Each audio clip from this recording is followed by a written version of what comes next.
Paradise, I call the member for Redland. Deputy Speaker, I rise to endorse the estimates report tabled by the Economics and Governance Committee for the Appropriations Bill 2019-2020. What I'd like to start off by saying is that the contributions from that side of the House today have been very similar to that within our estimates, within the estimates process. The lines of questioning have just been woeful. They show little regard for what the budget is actually delivering for Queenslanders. The line of questioning, which is so tedious and repetitious, that it actually didn't show that you understood what the budget was delivering for Queenslanders on the ground. It's terrible.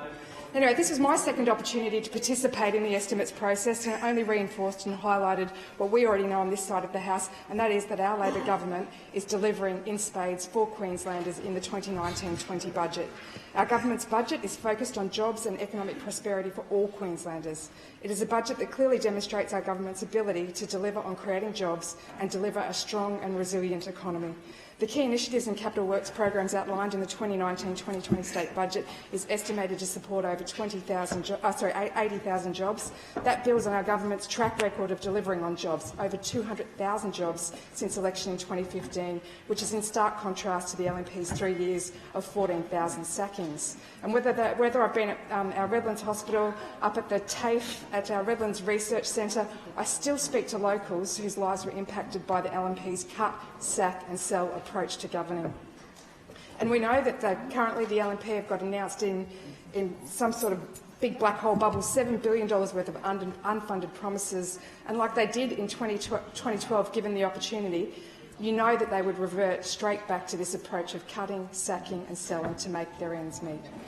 Mr Speaker, the estimates process reinforced that our government's budget builds on previous budgets and continues to create secure, well-paid jobs, driving sustainable economic growth across our state. It leverages off successful initiatives and investment in our 4 previous budgets. One of the many highlights of the state budget was the $885 million payroll tax reform that will see thousands of businesses across all areas of Queensland benefit. It is clear from the estimates examination that this budget delivers for Queensland businesses, creating jobs and stimulating our economy in tricky national and global economic conditions. And I've got to say, it's not made any easier for Queenslanders with our federal government continuing to not invest in Queensland, to not invest and help support us deliver the infrastructure as we continue to grow.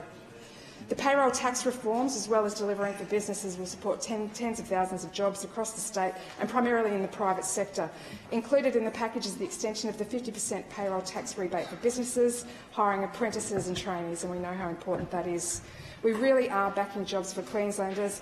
Some of the key initiatives and budgets to support job creation includes, and it's important in my area, what I've seen deliver from the Skilling Queensland work program has been absolutely phenomenal. It's having a significant impact on getting people with, got to have the skills to be able to get a job, and it's making sure that our Redlanders have those.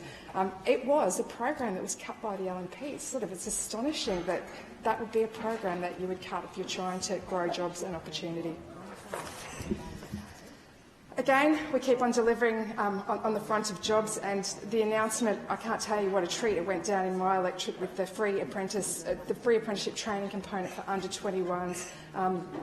Over 130 different apprenticeships. Having been out to our high schools, the TAFE and the local trade college, I know how important these types of initiatives are going to be for young Redlanders, Queenslanders and their families, in making sure we position them to get a job. Deputy Speaker, thousands of secure, well-paid jobs are also being supported by our ongoing funding of the Advanced Queensland Initiative. Also in the tourism space, the Attracting Industry Attraction Fund.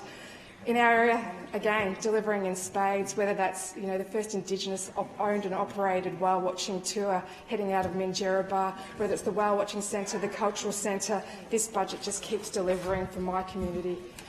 I think the other important, I touched on the federal government's lack of investment in major infrastructure, which has a trickle-down effect in areas like the Redlands. We're not seeing that investment in projects like Cross River Rail. That means that there's less money to go around the rest of the state.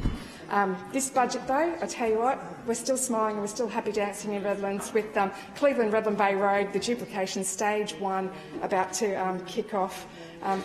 Deputy Speaker, this is a great budget for Queenslanders. Anybody on this side that's saying a bad budget, I don't think they've actually read it. It's a fantastic budget for Queenslanders. Only a Labor government will deliver for Queenslanders. Thank you, Member for Redlands. I call the member for Moggill, and this debate will finish at 12:37. Deputy Speaker, I rise to address the recent budget